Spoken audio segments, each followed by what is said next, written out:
The Atlanta Braves dropped the series finale to the Mets 4-0 for the most disappointing series split of the season. Let's talk about it. This is the Braves Postcast, your instant game reaction for the Atlanta Braves. Part of the Locked On Podcast Network, your team every day. Yes, welcome on in to the Braves Postcast, part of Locked On Sports Atlanta, where we cover your Atlanta sports teams each and every day. I'm your host, Lindsay Crosby, the author of the Braves Today newsletter over at bravestoday.com. You can follow me on social media at Crosby Baseball. That is Jake Mastroianni, host of Locked On Braves. Catch him on social media at Shortstop Ball. Make sure you're checking out every episode of Locked On Braves, including the one that premiered like an hour ago, talking about some of the trade options for this team if they want to go get a starter. Jake, 4-0 loss by Atlanta to New York. And there's like 5 reasons why this game was just really unfortunate. We're going to talk about the pitching on Atlanta's side. We're going to talk about, some streaks that were broken tonight. But I think the biggest thing for me is we've talked already about how much New York has used this bullpen coming into the finale. And then for the Mets to lose Griffin Canning in the 3rd inning to what looked like a very bad non-contact injury. I'm worried it's an Achilles or something. Matt said it was an ankle issue, but we'll see.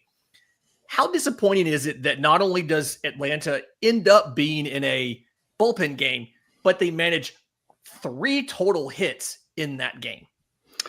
It's just brutal. I mean, there's a long list of bad offensive performances this year. This might be my least favorite just because of what you said. It's not like you were facing Jacob deGrom, who almost threw a no-hitter the other night. I know Griffin Canning's had a good year for the Mets, but it looked like he was about to pitch a no-hitter the way he was going. But then he leaves the game, and you have to get into that bullpen that's been used, and you do nothing against them either. It's been a really bad bullpen here lately, and it is just extremely frustrating. Now, look, I'm going to try to say something positive. It's the only positive thing I'm going to say on this episode. Mm-hmm. If you can take a step back and look big picture, I think most of us coming into this series said if you split, you'd feel pretty good. But it's the fact you won the first 2. You knew that third one was going to be pretty tough. Clay Holmes versus a 20-year-old in Fuentes who just doesn't look ready, although apparently he's going to get another opportunity. But then in game 4, you had Grant Holmes against Canning. Decent matchup. You feel like you got a good chance in that. And then Canning goes out early. And look, Holmes didn't have his best start of the year. I know we'll get into it, but gave you a chance. And your offense does absolutely nothing. I mean, you had a really good chance to win this series, get a lot of momentum against the rival. Not that I think they're going to come back in the NL East, but it still feels a little bit better to beat your rival. And you just drop the ball. And it's another one of these end of series, just sleepy performances. And when you're getting ready to get on a plane, it feels like it happens way too often that you just have these finales for the Braves where they just look absolutely lifeless at the plate. And this was one of the more frustrating games to watch just because it felt like you had a real opportunity here if your offense just showed a little bit, but they didn't show anything. Yeah, I mean, 3 hits. If I have this correct, and I have to check real quick, I believe they were all singles. And it's just, Eli White gets 1, Marcell Ozuna gets 1, Matt Olson gets 1. Ronald Acuna Jr.'s streak of getting on base twice in every game for like the last however many, that streak breaks. And it's not just that you only get 3 hits in the game. It's that you get 3 hits, no walks, and strike out 11 times. Like, it wasn't just the fact that you were not getting hits.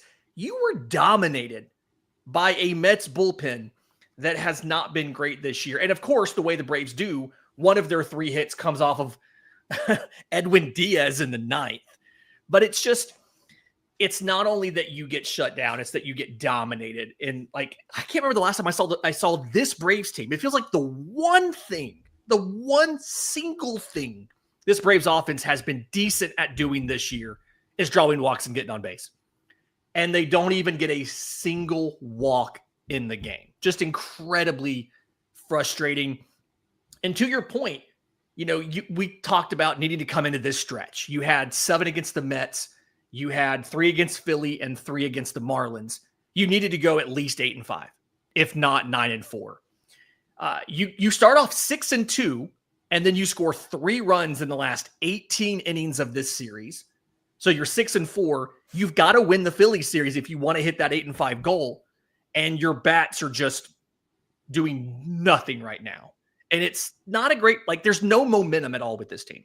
You've got injuries, you've got bad starting pitching performances, and the offense has been terrible. Yeah, and it's mainly the offense. I mean, again, I know we'll get into the pitching side of this, but pitching didn't lose you this game. You can't win if you don't score a run. I mean, and it's just the at-bats. Okay, so the 7th inning, this to me is where I just wanted to throw my remote at the TV. Mm-hmm. You had Ozuna go up there and just look at 3 pitches. Didn't even swing the bat once. Just didn't take the bat off his shoulder. And then you have Riley come up there. And what's always plagued Riley, it's that slider down and away. And you look at the pitches thrown. It was all sliders but one, all down and away. And it's not just that he's swinging at those pitches, because some of them were in the zone, mm-hmm. but he's trying to pull that pitch. I mean, his entire body is just pulling out. He's trying to pull these sliders down and away.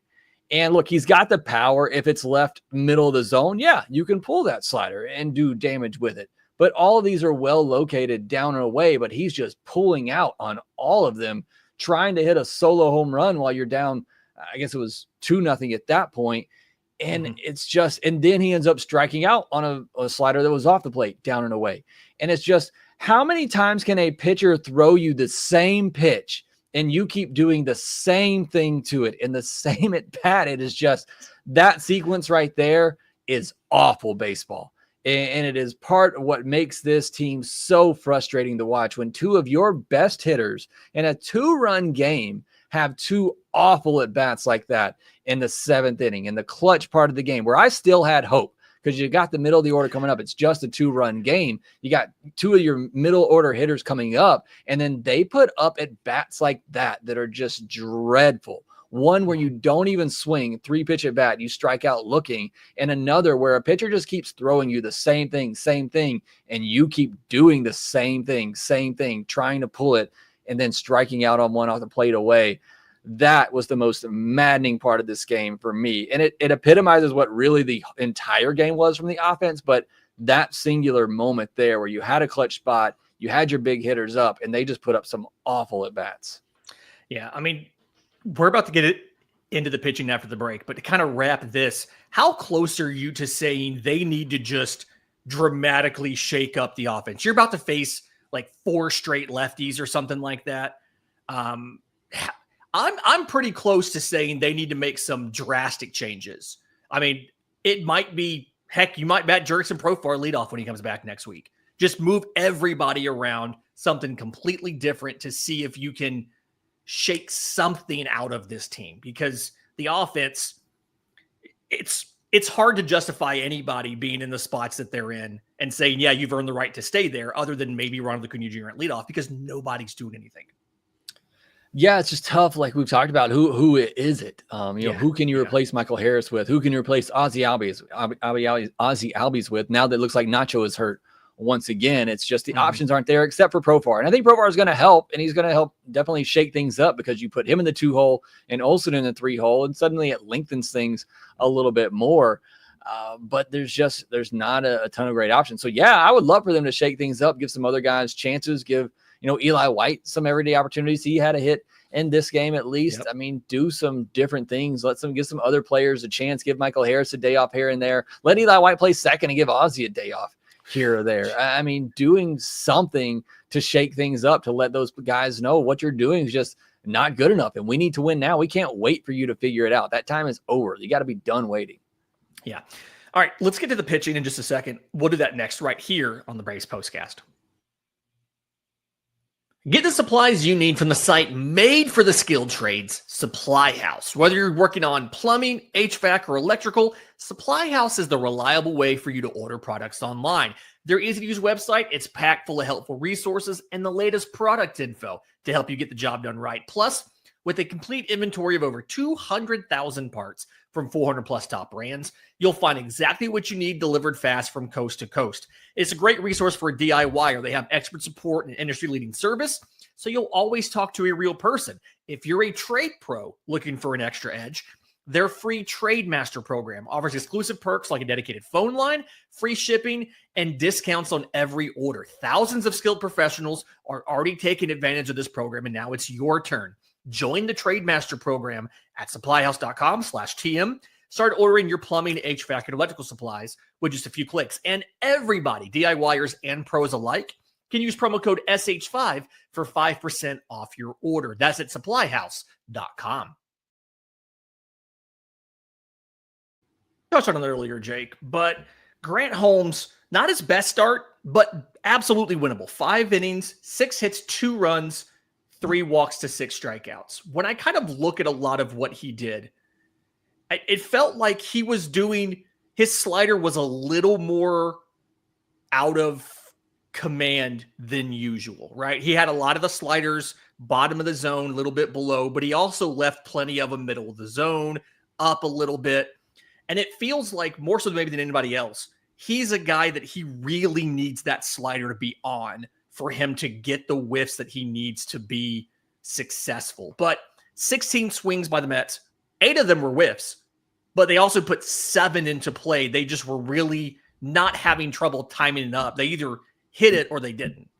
Yeah, the big one too is the hit to Pete Alonso. I mean, a first pitch slider, well located down and away, but he was able to put a good swing on it and drive it into center field there for that add-on run. But look, like you said, not a terrible start here. I mean, he's a 50% whiff rate on that slider. I mean, he still did some good things with it. I actually thought the curveball looked pretty good. He had 4 whiffs on 10 swings. They look at the pitch mix in this one: 31 sliders, 25 four-seamers, 21 cutters. I thought the cutter looked pretty good too. It did, yeah. 20 curveballs. I mean, for the most part, I thought he looked pretty good. The one thing we talked about, or the 2 things we talked about, the walks, the home runs. He avoided the home runs. He did walk 3 in this one, but gave up 6 hits. Felt like he was having to pitch around a lot of traffic. Look, let's remember, this is a good Mets lineup. Yeah. So I mean, 5 innings, 2 earned. I mean, I think that's a pretty respectable line for what's, I guess he's your 3rd starter right now, but typically your 4th or 5th starter when everybody's healthy. So again, this isn't on Grant Holmes. Could he have been a little bit sharper at times with the slider? Yes, but overall, I thought it was a pretty good performance. And like I said, that cutter becoming a more, a pitch they could go to against those lefties, I think that's a big development for him. Yeah, and talking about the cutter, we saw the first not great outing of his Atlanta tenure as a reliever this year from Dylan Dodd. It also kind of felt like for him, I mean, he leaves one fastball middle, but other than that, the cutter was kind of the real issue here. He was all over the zone with that cutter. And I don't know if it was the weather, if it was just a bad day, but it just really felt like Dylan Dodd, he only got 1 whiff on it, 10 swings, just really couldn't make anything happen with that cutter. And I think one of them got ripped at like 112, just absolutely blasted. And first time we've seen a stumble out of him. I'm not too worried. I'm still not too worried about the bullpen. I really just feel like maybe a bad game out of Dylan Dodd, a bad inning there. But other than that, Michael Peterson did well enough. Pierce Johnson did Pierce Johnson things, nothing but curveballs, right? And so it's hard to blame the pitching for this. We just kind of have to acknowledge that off game from Grant Holmes, but still enough to where you could have won had the offense done anything. Yeah, and the Dylan Dodd thing, I mean, those cutters were pretty well located, except for the one maybe to Pete Alonso, which is the one you're talking about that was hit 112. Yeah. I mean, the one to Soto was like perfectly placed inside. He's just a really good hitter. The one to Jeff McNeil was well located too. It was actually in off the plate a little bit, running away from the lefty there, but it was hit 72.6 miles per hour, so not hit hard there, just some tough luck. So yeah, not worrying about Dylan Dodd. I still think he's going to continue to get some looks in the back end of that bullpen, but overall, like I said, not when the starting pitcher leaves in the 2nd, 3rd inning of this one, and you're going up against that bullpen, your offense has to win you that game, and they didn't win you the game. They did not. All right. So again, 4-0 loss by the Braves to the New York Mets. They officially split the series. You need a series win against Philly before you get a day off on Monday. Pitching matchups, Mick Abel versus Bryce Elder on Friday. Jesus Luzardo versus Schwellenbach on Saturday. That's a Fox game, by the way, everybody. And Ranger Suarez versus Spencer Strider on Sunday. I know, Jake, you just talked about these pitching matchups on the most recent episode of Locked On Braves. So everybody make sure you go check that out. We will be back tomorrow, 7:15 game time in Truist Park for this Braves matchup. We'll be back with another episode of the Braves Postcast. I almost said MLB Game Night. I'm going to record that right now. Do us a favor. If you're listening on audio, leave us a 5-star review, Apple, Spotify, YouTube Music. If you're watching on YouTube, subscribe to both Locked On Braves, Locked On Sports Atlanta. The NBA draft just finished. Locked On Hawks is going to have a lot of content about the new players drafted by the Hawks. Obviously, we've got Jake talking about Braves. We've got Falcon stuff going on. So check out all of that. For Jake Mastroianni, I'm Lindsay Crosby. This has been the Braves Postcast.